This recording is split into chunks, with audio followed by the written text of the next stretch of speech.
The slap cracked across the great hall before anyone could breathe.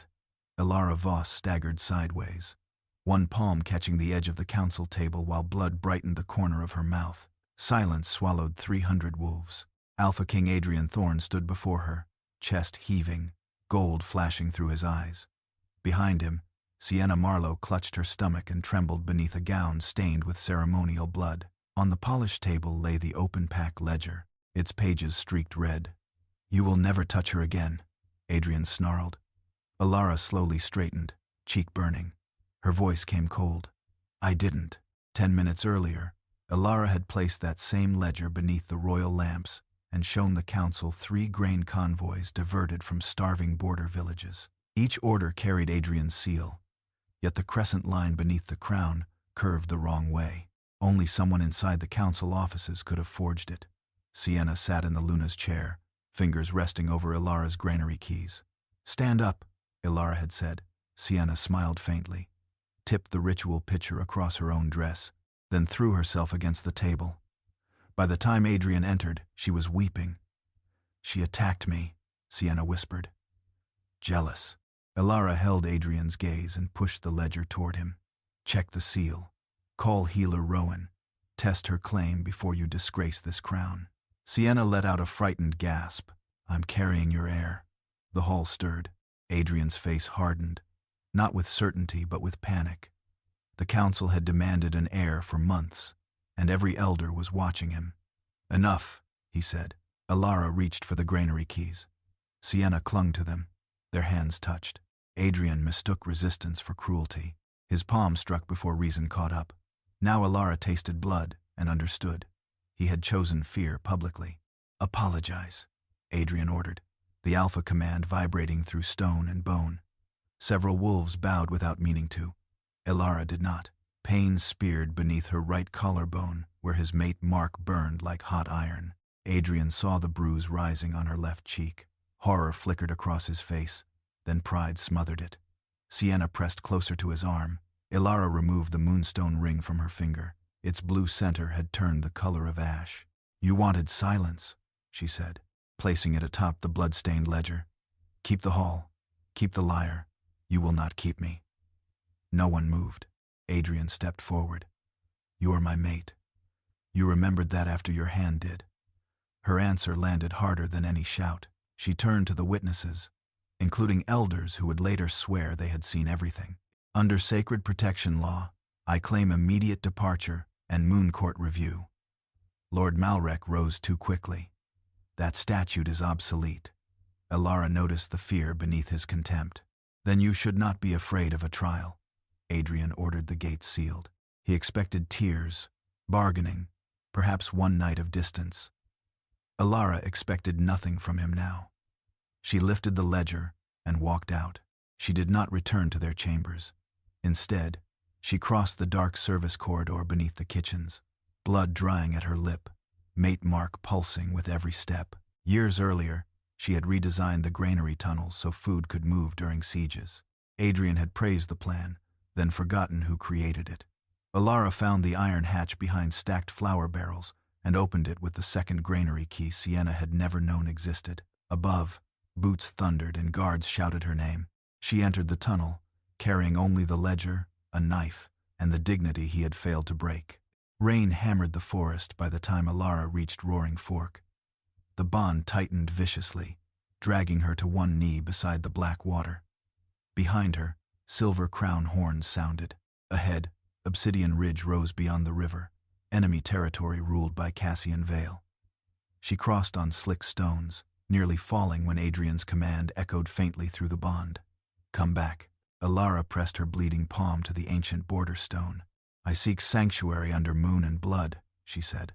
A tall figure emerged from the rain, amber eyes fixed on her gray ring. "Finish the oath, Luna," he said. "Now." "All right, my friends. Let us pause for just a moment. I promise it will be brief. The Alpha King may be powerful, but even he can wait 30 seconds.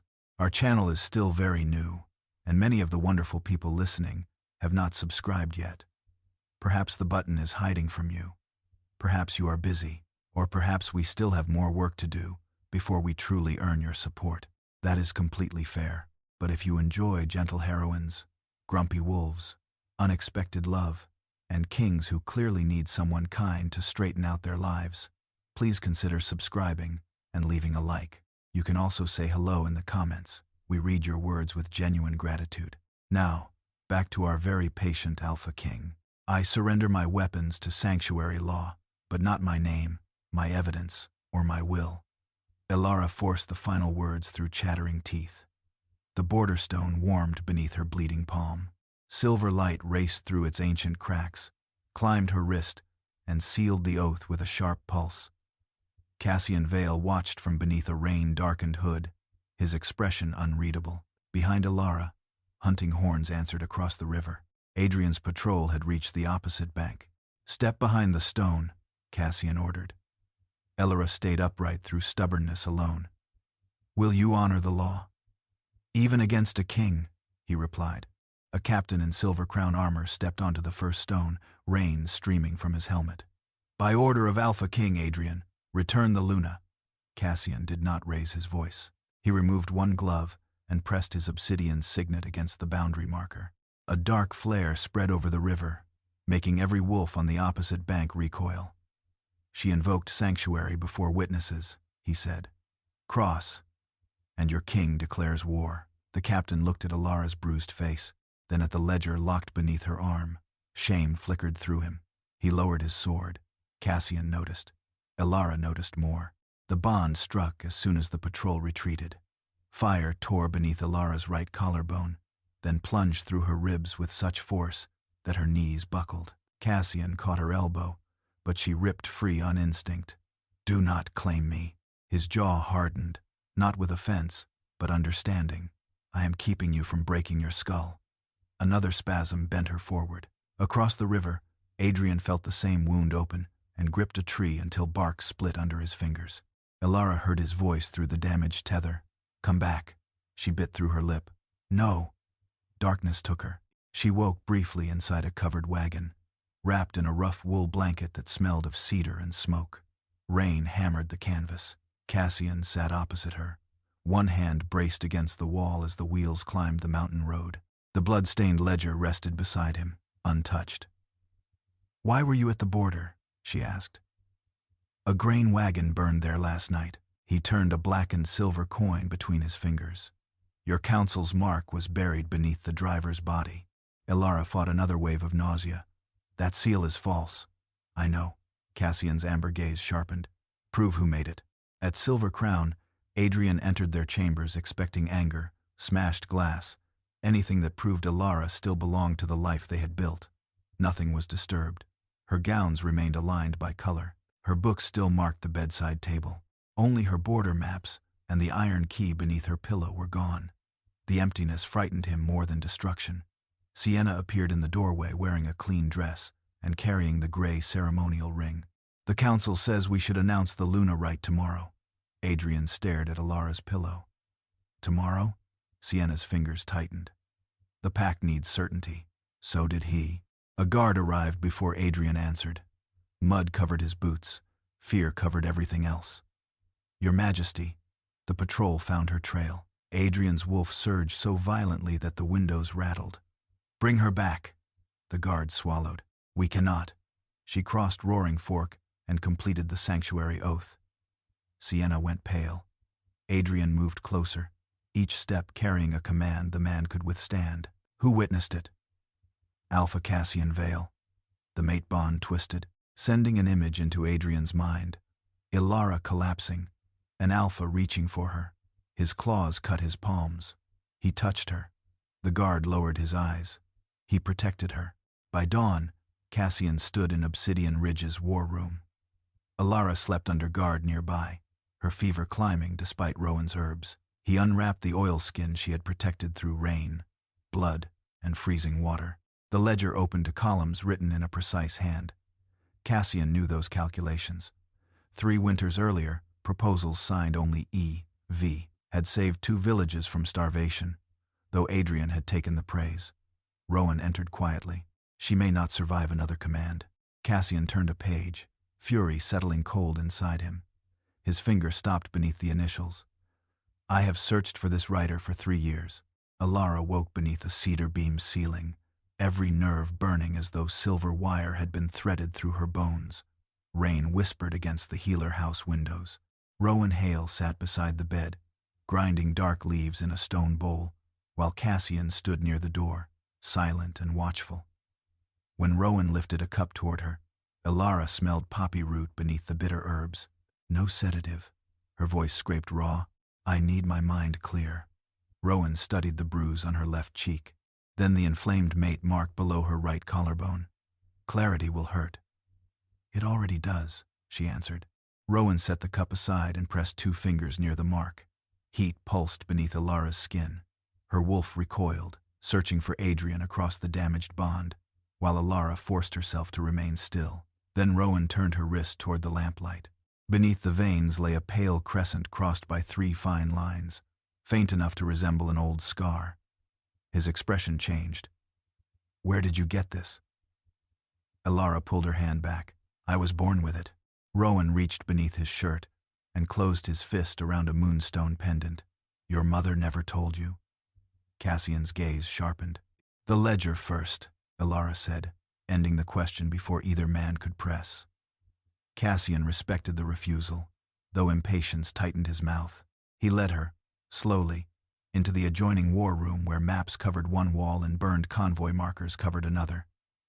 3 routes had vanished from official reports. 2 wagons had been found empty. 1 had burned beside Roaring Fork. Cassian placed copies of the manifests before her. Find what my officers missed. Elara lowered herself into a chair, ignored Rowan's disapproving look, and began comparing dates, weights, moon phases, and guard rotations. Within minutes, the pattern emerged cleanly. These numbers were not changed at the border, Elara said. She circled a sequence hidden inside the transport codes. Someone altered them before the council clerks copied the orders. Cassian leaned over her shoulder without touching her. How can you tell? Because I designed the code. His eyes moved from the manifests to her face. E.V. Elara met his stare. Cassian gave a quiet, disbelieving breath. I assumed E.V. was an 80-year-old elder, with no patience for fools. Only on difficult mornings, she replied. Rowan almost smiled. Cassian did not. He looked impressed instead and cautious. Elara traced the altered code again. It required access to the Royal Council's private registry and the Luna office. Sienna had possessed one set of keys. Malrek controlled the other. Yet the missing grain had not entered Obsidian Ridge, which meant someone wanted both packs blaming each other. Cassian placed his blackened council coin beside the manifests. Help me prove it. Elara's fever made the room tilt, but her answer remained steady. Under what authority? Mine, if you accept it. Her expression cooled. Cassian corrected himself. Or yours, under contract. You decide. That answer surprised her more than his recognition. Cassian offered 3 choices before sunset. She could remain as a protected guest, leave when sanctuary ended, or become a paid strategic advisor with full access to the convoy investigation. Elara chose the third. Then she rewrote his contract. My room remains private. My evidence stays under my lock. No Alpha command, no forced shifting, and no contact with Adrian without my consent. Cassian read every line. You left out compensation. I assumed rivals paid better than husbands. A brief laugh escaped him before he signed. Rowan witnessed the agreement, pressing his healer seal beneath their names. Elara signed last. That night, Rowan returned the Luna ring inside a small iron box. It belongs with you, even if you never wear it again. Elara opened the lid. The moonstone remained gray, lifeless as cooled ash. Rowan's pendant slipped free when he bent to examine it. The 2 stones faced each other. Blue light burst across the room, bright enough to wake Cassian in the adjoining chamber. Elara's birthmark burned cold. Rowan went still, fear replacing every trace of caution. Cassian entered with one hand on his sword. What happened? Rowan stared at Elara. The Moon Warden line survives through you, Elara. 3 red pins marked the northern map when Elara entered Cassian's war room at dawn. Her fever had broken, but the mate mark beneath her right collarbone still burned whenever Adrian's anger crossed the damaged bond. Cassian stood beside the table, arms folded. A village, a supply depot, and an abandoned quarry, he said. Which one will be attacked tonight? Elara examined the troop reports, weather notes, and ration tallies. One page was missing.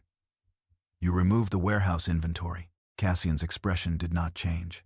Answer the question.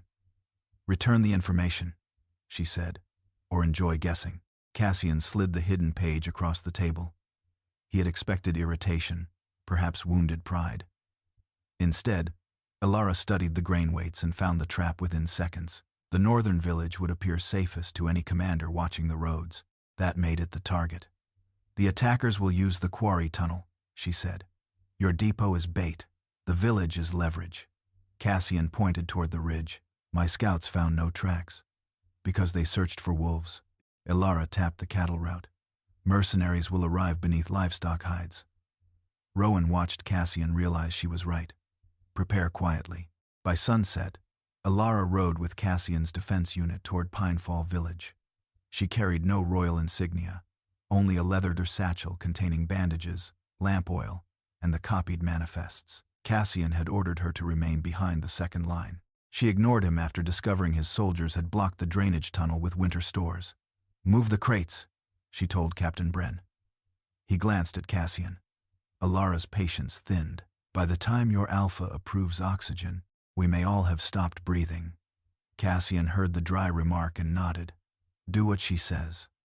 The soldiers moved immediately. The first wagon appeared after moonrise, bells chiming beneath canvas painted with a merchant crest. Elara smelled lamp grease instead of livestock. She raised 2 fingers. Villagers extinguished their windows.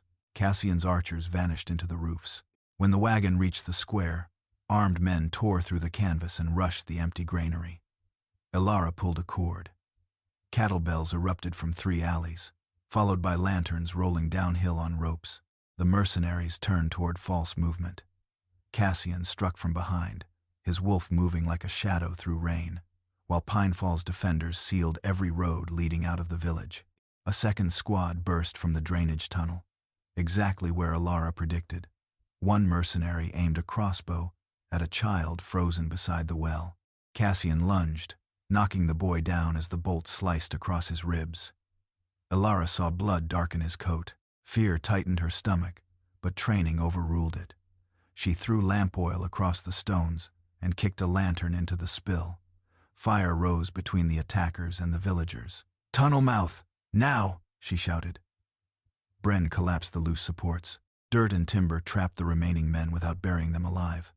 Cassian stared, impressed despite bleeding. Inside the healer shed, Cassian tried to stand while Elara cut away his torn shirt. Sit down. That sounded dangerously like an Alpha command. Then obey it for diplomatic reasons. His mouth twitched, but pain whitened his face. The bolt had grazed bone without piercing his lung. Elara packed the wound with coagulant moss, stitched it, and ordered Rowan's apprentice to watch his breathing. Cassian did not praise her gentleness. He praised her judgment. You saved the village. Elara tied the final knot. Your soldiers did. Under your plan, he replied publicly. Remember, at dawn, the captured mercenaries knelt in Pinefall Square, while Cassian addressed his pack. He named Captain Bren, the archers, the tunnel crew, and Elara Voss. He did not hide her contribution beneath his title. The watching wolves lowered their heads. Elara felt something unfamiliar loosen quietly inside her. Recognition. Bren emptied the prisoner's pockets onto a table. Among knives and silver wire rolled a blackened coin, stamped with the Royal Council crest. Elara turned it over. The moonline curved backward, matching the forged seal exactly.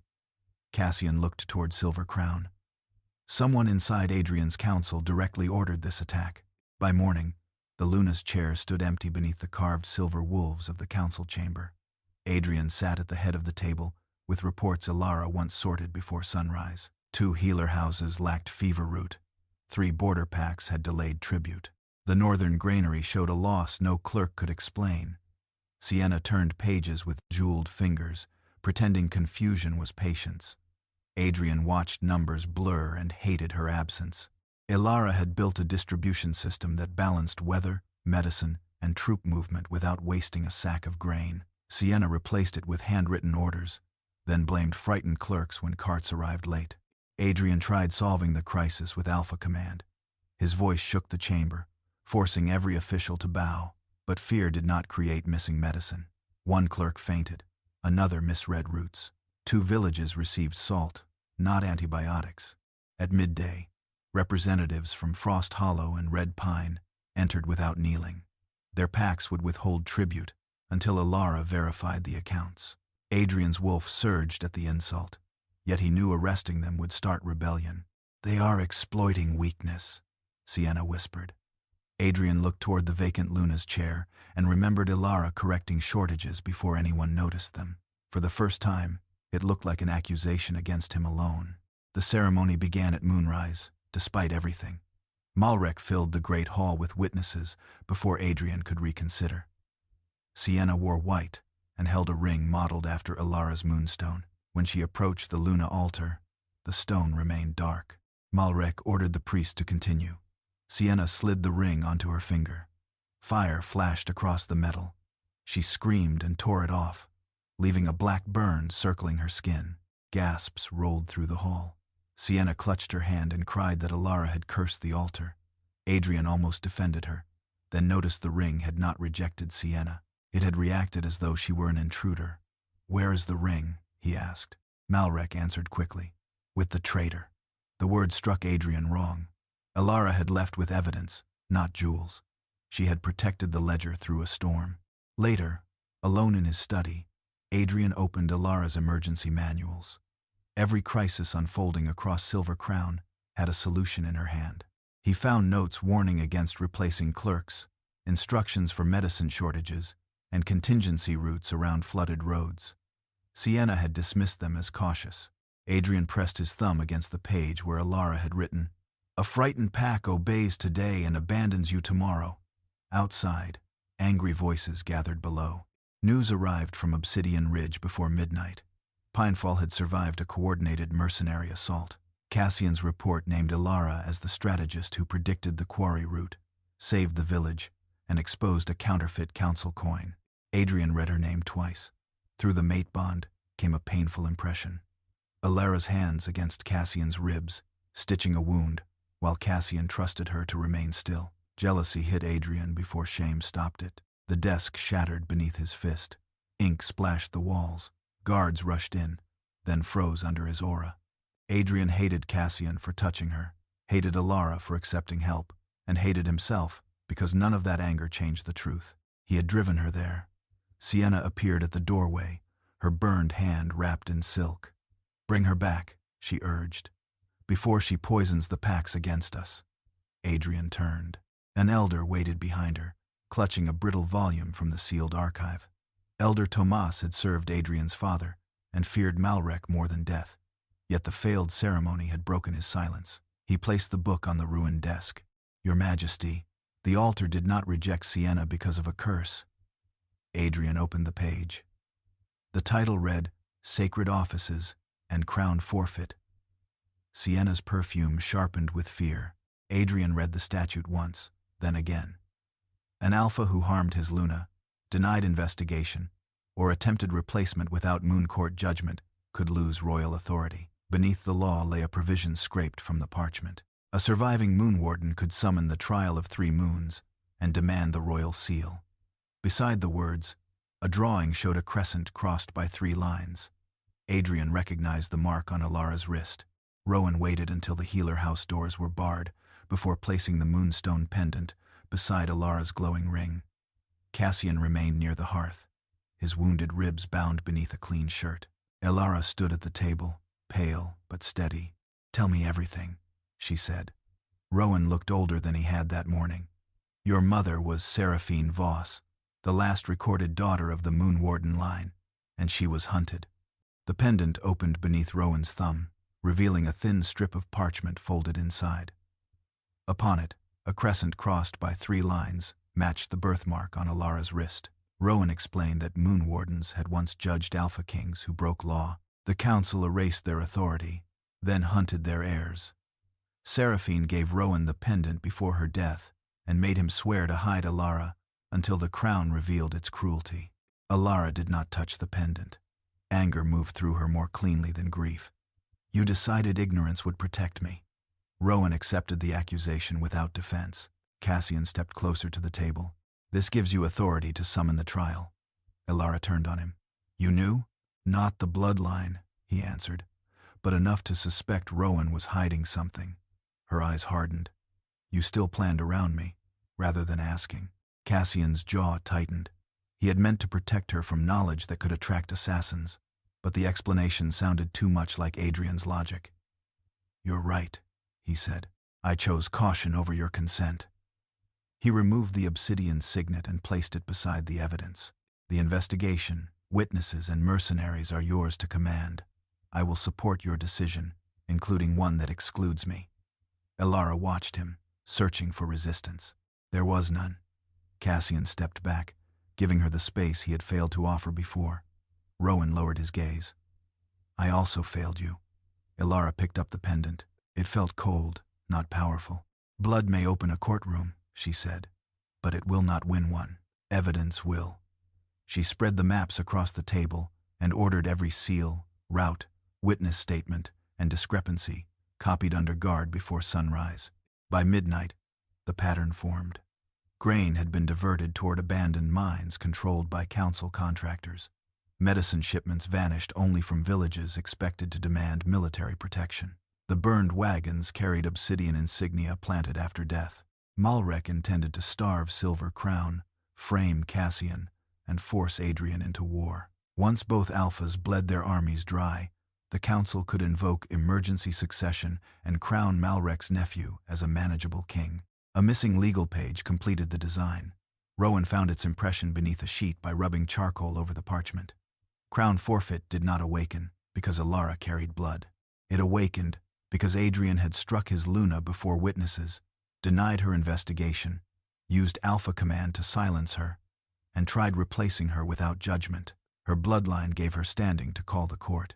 Adrian's violence had made the court's case. Elara sat after the others left.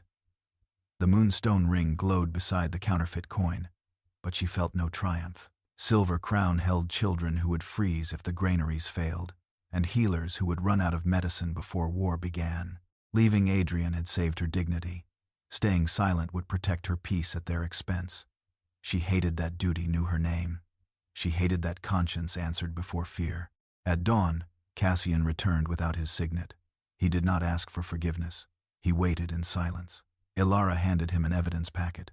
Send this to every pack in the Moon Court Charter. No royal courier, no council roads.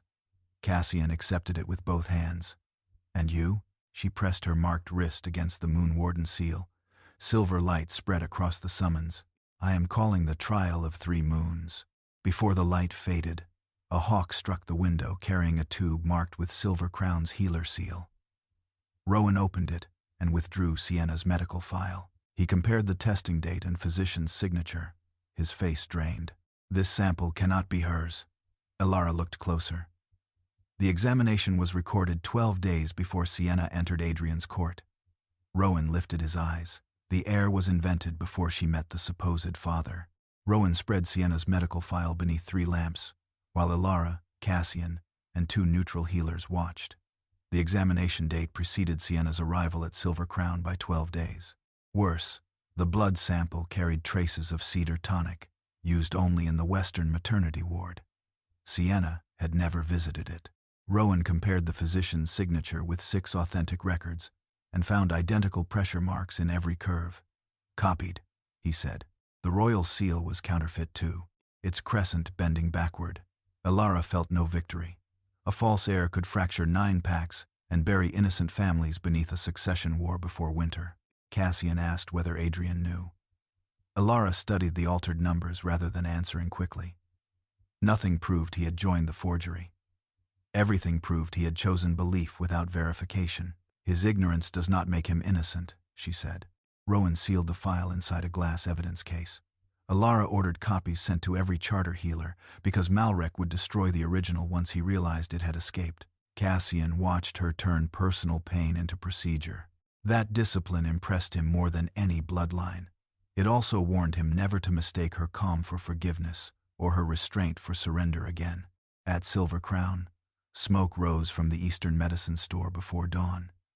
Sienna stood barefoot in the courtyard, wrapped in Adrian's cloak, pointing toward 2 arrested clerks who had remained loyal to Elara. "They burned it for her," she cried. "Cassian wants our pup sick when his army comes." Adrian smelled lamp oil on her sleeves beneath the jasmine perfume. Months earlier, he would have ignored it. Now suspicion had teeth. He ordered the clerks released, and the ashes searched. Sienna stared as though he had struck her. "You believe them over me?" Adrian replied, "I believe evidence first now." Her fear sharpened into fury. Sienna followed him into the council chamber, where Malrek waited beside the vacant Luna's chair. She demanded an arrest warrant, naming Elara a traitor who had joined an enemy Alpha and stolen royal records. Malrek placed the prepared order before Adrian, leaving only his signature. Adrian remembered Elara's bruised cheek, the gray ring, and his own voice commanding her silence. He pushed the warrant back. No arrest without Moon Court review. Malrek's expression barely shifted, but Sienna recoiled. Adrian had refused her publicly for the first time. The replacement Luna suddenly understood she was replaceable. That afternoon, a kitchen maid named Mara reached Obsidian Ridge disguised beneath a wool trader's cloak. She carried a brass security cylinder hidden inside a loaf of bread. "The council guards searched everyone leaving the palace," she told Elara, hands shaking. "They never search food meant for officers." Cassian sealed the room while Rowan activated the recording crystal. Light spread across the wall, forming the great hall moments before the slap. Sienna poured ceremonial blood onto her own dress, struck the table deliberately, and glanced toward Malrek. He answered with 2 fingers against his cuff. Their signal was unmistakable proof. The recording continued. Adrian entered only after Sienna fell, exactly as Mara claimed. Then an earlier segment appeared, captured through the half-open council door. Malrek warned Adrian that several elders trusted Elara more than their king. Adrian answered, exhausted and angry, "She is too strong for this council to control." Malrek asked whether that frightened him. Adrian remained silent. Elara watched without blinking, yet her fingers closed around the Luna ring until its edge cut her palm. He had not planned the fraud. He had still treated her strength as danger needing management. That betrayal reached deeper than jealousy. Cassian stopped the recording. He did not touch Elara or offer excuses for another Alpha. Mara identified 2 guards who could verify Malrek's signal, while Rowan stored duplicate cylinders beneath separate seals. At Silver Crown, Sienna hurried to Malrek's chamber demanding escape papers and protection. He closed the door behind her, turned the key, and calmly removed a silver dagger from his desk. Sienna backed away. "You promised I would be Luna." Malrek smiled without warmth. "A Luna was useful. A witness is not." He stepped closer. "No heir is required now. We only need a death that starts war." Silver Crown's eastern gates opened beneath a sky the color of hammered steel. Elara rode at the front of a white and silver procession, wearing the Moon Warden cloak instead of the gown she had once worn as Luna. Cassian rode beside her, never ahead. Rowan followed with sealed evidence cases, while representatives from 6 border packs carried banners marked for the trial of 3 moons. Soldiers lined the walls with bows ready. Adrian waited below them in black armor, one hand resting near his sword. When Elara dismounted, no one announced her as his mate. A herald called, "Moon Warden Voss." The silence that followed carried more force than applause. Elara felt the mate bond tighten when Adrian saw the fading bruise on her left cheek. His wolf surged toward her, desperate and ashamed, but he held his ground. "The gates remain open under trial law," he said. "No Alpha command will be used." Malrek stood on the balcony above, smiling too calmly. Sienna was absent. Cassian noticed both facts. Elara handed the summons to Adrian without bowing. Their fingers did not touch. "I require the royal seal and access to the Hall of Judgment." Adrian looked only at her. "Granted." Inside the palace, wolves parted before Elara as they once had when she was Luna, but the meaning had changed. She no longer carried Adrian's authority. She carried her own. Cassian stopped outside the private council room when Adrian asked for 5 minutes alone. Elara considered refusing, then entered because the royal seal remained locked inside. Adrian closed the door but stayed several steps away. Alone, he looked less like a king and more like a man who had not slept since losing the certainty that she would forgive him. "I was wrong," he said. "That is not new information." Adrian flinched, yet he did not defend himself. "I believed you would come back after the bond hurt enough." Elara's face remained still. "You believed pain would return me to obedience." He lowered his eyes. Yes, the honesty was ugly, which made it useful. He stepped to a safe and removed the royal seal. "Come back before the trial. We can expose Malrek together. I will restore your title." Elara almost laughed. "You are still offering me what was already mine." She took the seal with a cloth between their hands. "You want the reward before truly paying the price." The window exploded before Adrian could answer. Elara heard the silver arrow before she saw it, a thin scream through shattered glass. Cassian struck the door from outside. Adrian moved first. He turned, pulled Elara against the stone wall, and took the arrow below his shoulder. The force drove him to one knee. Blood spread across his armor. Cassian entered with his sword drawn, saw Adrian shielding her, then saw the archer running along the western roof. For one heartbeat, killing his rival would have been easy. Cassian lowered his blade. "Protect the witnesses," he ordered. "Take the shooter alive." Elara broke the arrow shaft while Adrian fought to remain conscious. The wound smoked where silver touched alpha blood. "Do not pull it," she warned the guards. Cassian leaped through the broken window, not after Malrek, but toward the fleeing archer. Below, his soldiers sealed the courtyard, while Moonwarden representatives moved the evidence into guarded rooms. The shooter reached the parapet and raised another bolt toward Mara, the kitchen maid. Cassian threw his sword. The blade struck the crossbow aside, and Captain Bren dragged the man down alive. Under his sleeve lay Malrek's private black crest, branded into his wrist. Adrian's knees failed as Elara pressed cloth around the wound. His face had turned gray, yet his hand searched for hers. She allowed him to place the royal seal in her palm, nothing more. Cassian returned, breathing hard, and knelt on Adrian's other side to hold pressure without being asked. Elara looked between them. One man had finally protected her after betraying her. The other had surrendered vengeance to protect truth. Neither action purchased her heart, neither erased the past. Adrian's eyes closed. "Do not save my throne," he whispered. "Save them from me." Then the king went limp completely. The Hall of Judgment opened beneath 3 suspended moonstones, each glowing for a different phase of the trial. Elara stood at the central table with the royal seal, Luna ring, and blood-packed paper aligned before her. Adrian, pale from the silver wound, sat without a crown. Cassian waited among the witnesses. Sienna stood guarded beside Malrek, whose calm expression suggested he still believed the room belonged to him without question. Elara raised the counterfeit coin first, then opened the blood-stained ledger. She traced the diverted grain routes, showed the backward crescent on every forged seal, and named the villages left hungry. Cassian presented the burned wagons and captured mercenaries. Mara activated the security crystal. Across the wall, Sienna staged her fall, signaled Malrek, and waited for Adrian to enter. The hall watched the betrayal unfold, without interruption or convenient doubt. Then Adrian rose. Every breath tightened, because Alpha Kings rarely testified against themselves. He looked at Elara, not Sienna, and said, "I struck my Luna before witnesses. I refused her request for investigation. I used command to silence her. No council pressure, no false heir, and no fear excuses what I chose." Malrek objected.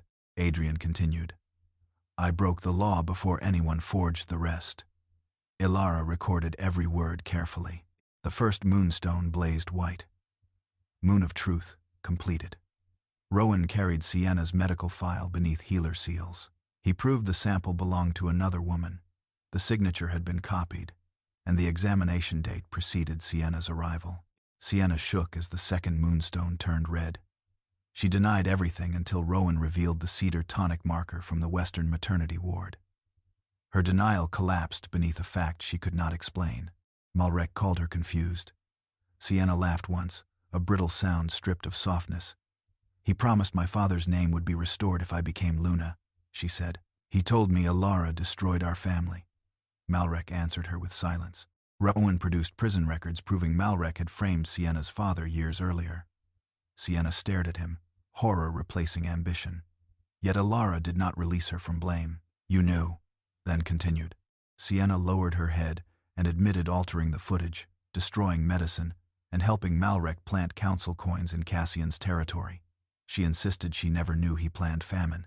Malrek smiled at last and turned toward the gallery. A hidden captain lifted 2 fingers. Soldiers wearing silver crown armor rose from among the spectators, drew blades, and blocked the judges. The 3rd moonstone flickered before Moon of Choice could begin properly. Elara did not reach for a weapon. She struck the small brass bell beside the ledger. Once, then twice, then 3 times. From the granary towers outside, answering bells rolled across the palace. Her loyal clerks had changed the guard rotations before dawn, using the same supply codes Malrek had corrupted. Every soldier assigned to the conspirators found a Moonwarden guard already behind him. The doors slammed under Cassian's command. Malrek shouted that Cassian had invaded the court. Cassian remained beside the sealed entrance, sword lowered but ready. These doors open when the judges dismiss us, he said, not when you demand it. Fighting erupted near the eastern benches. Adrian pushed himself upright, blood seeping through his bandage. His wolf understood what the man did not. Power had caused this. Obedience could end it, but only if he surrendered it. Adrian released his Alpha command across the hall. The force cracked stone and drove every silver-crowned soldier to one knee. Lay down your weapons, he ordered. Obey the court, not me. Swords struck marble one after another. The command tore through his injured body, extinguishing the gold in his eyes. He collapsed, but the rebellion collapsed with him. Malrek alone remained standing, surrounded by witnesses and evidence without escape. Representatives cast their votes beneath the final moonstone. The royal council was dissolved, Malrek was arrested under blood treason law, and Adrian's authority was suspended until judgment. The presiding elder faced Elara. Who will hold the throne while the king answers for his crimes? Silence pressed against the hall. Elara looked toward Cassian. He did not move. Then she stepped past him and approached the empty throne alone without bowing. 3 days after the trial, the hall of judgment filled again for sentencing. Elara stood beneath the moonstones, with the Luna ring resting between the seal and Cassian's obsidian signet. Malrek wore silver restraints. Sienna stood without jewels, her burned finger uncovered. Adrian sat below the throne, no crown, no alpha gold in his eyes. For once, every wolf in Silver Crown waited for Elara's voice, not a king's command. Malrek was convicted of blood treason, conspiracy, famine, and attempted murder. His estates, mines, and accounts were seized to rebuild villages his scheme had starved. Sienna received 5 years in service after imprisonment, forbidden from holding office or approaching a Luna altar. She wept when families from the healer house faced her. Yet Elara did not look away. Consequences were not cruelty. They were the shape truth took afterward, finally. Adrian's judgment came last. The court suspended him for 3 years, stripped him of command inside Moon Court, and ordered him to serve the border villages he had failed. He accepted every term without argument. When Rowan placed the blood-pact paper between him and Elara, Adrian's hand shook. "I release every claim," he said. The severance burned through both of them, but Elara remained standing after the thread broke. The elder offered Elara the regency. She looked at the throne, then at representatives from pacts that had gone unheard for generations. "One crown caused this," she said. "I will not repair it by wearing another." Instead, she proposed the Border Moon Confederation, where each pack held a vote. Every Luna could demand trial, and no Alpha could revoke sanctuary alone. The hall debated until dawn, then approved it unanimously. Adrian signed the new charter with a pen because the royal seal no longer belonged to him. His wound reopened, but he remained standing. Before leaving for Frost Hollow, he faced Elara without reaching for her. "I am sorry," he said. "Not because you chose someone else, because I taught myself your love made me safe from consequences." Elara heard truth. Truth was not reunion, but it was a beginning. 2 months later, Elara met Cassian beside Roaring Fork, where rain had once driven her bleeding hand against the border stone. Spring water moved quietly between their territories. Cassian carried no guards and wore no Alpha insignia. He opened a box containing the Luna ring, restored to fire. "This belongs to you," he said. Not to Silver Crown, not to me, and not to any title you decide to refuse. He knelt, not in conquest, but so their eyes remained level while she stood on the bank. Then he offered a blood-packed paper. I will not claim you, Cassian said. I will ask.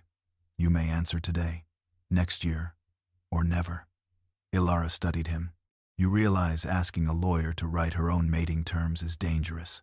His mouth curved. I survived your contracts. Barely. I accept the risk. Elara wrote 3 conditions. Neither bond would override consent. Neither ruler could hide truth in the name of protection. Either partner could leave, if respect became possession. Cassian read every line before adding his name. She signed beneath it, then placed the Luna ring beside his obsidian signet.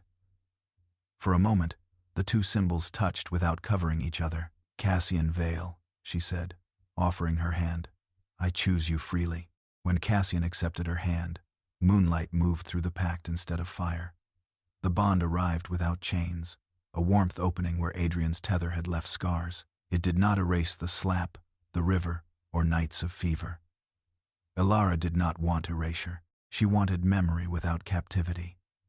Cassian's wolf bowed inside him, waiting rather than taking. Only when she stepped closer did he touch his forehead to hers. Across the river, bells announced the Confederation's council. Elara turned toward them with Cassian beside her, not leading her path. The man fate had named her mate once struck her to force silence. The man she chose gave her blank paper and asked how she wished to be loved. Yet her victory was neither man. It was the life awaiting her, built by her voice, her law, and her dignity. So, Elara's story has reached its final page. Are you still here with me? Then perhaps something in her journey felt familiar. Maybe you have been betrayed by someone who promised to protect you. Maybe you were misunderstood, blamed, or treated as though your strength was the problem. Elara felt that pain, but she did not beg for a place in a life that had already dishonored her. She walked away, not because leaving was easy, but because staying would have cost her dignity. That is the quiet lesson she leaves behind. We cannot control who disappoints us, what lies people believe, or how unfairly they judge us. We can control what we accept next. We can choose not to become cruel. We can choose not to chase explanations from people committed to misunderstanding us. Most importantly, we can choose ourselves again. Elara did not win because another Alpha wanted her. She won because she stopped asking anyone else to decide her worth. Cassian simply had the good sense to bring blank paper and let the lawyer write the terms. If you believe love should never require the sacrifice of self-respect, comment one word: dignity. And if Elara's story stayed with you, please like, share, and subscribe for more stories of courage, justice, and second chances.